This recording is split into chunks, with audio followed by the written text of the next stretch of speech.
మొదటి నుంచి కూడా అధికారంలోకి వచ్చినప్పటి నుంచి కాంగ్రెస్ పార్టీ ఏ నిర్ణయాలు తీసుకున్నారు? ఎందుకు వ్యతిరేకత వచ్చింది అని అంటే డబ్బులు ఇచ్చి బదనాం అవుతున్నటువంటి పరిస్థితి ఉంది. ముఖ్యమంత్రి కావాలన్న కోరిక ఉన్నదా? ప్రధానమంత్రి కూడా ఇది. ఇచ్చిన పదవి ఏమో చిన్నది అని నేను అంట. ఆ వార్డు విడ్రా చేసుకోండి ముందు. ఇప్పుడు ముఖ్యమంత్రి గారి దగ్గర ఎన్ని మంత్రి పదవులు ఉన్నాయన్న?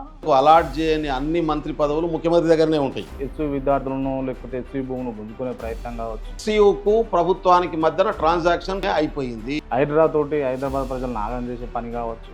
ఇవా అన్న ప్రజాపాలన అంటే ప్రజాపాలన ఉందా తెలంగాణలో? అంటే వచ్చిన వెంటనే అడ్మినిస్ట్రేషన్ సెట్ చేయాలి. హైదరాబాద్ మీరు ఎన్ని భూములు రికవరీ చేసుకుర్రు, ఎన్ని చెరువులు నింపారు, ఎన్ని చెరువులలో నీళ్లు వాడుతారు, ఎన్ని చెరువులలో చేపలు ఉన్నాయి? హైడ్రా మీద క్వశ్చన్ వేస్తా అంటే హైడ్రాను పిలిపించడం కూర్చోబెడు. సెలబ్రిటీకి సంబంధించిన కన్వెన్షన్ బఫర్ జోన్లోనే పార్కింగ్ పెట్టుకున్నాడు, ఎఫ్టీఓలోనేమో కన్వెన్షన్ కట్టిండు.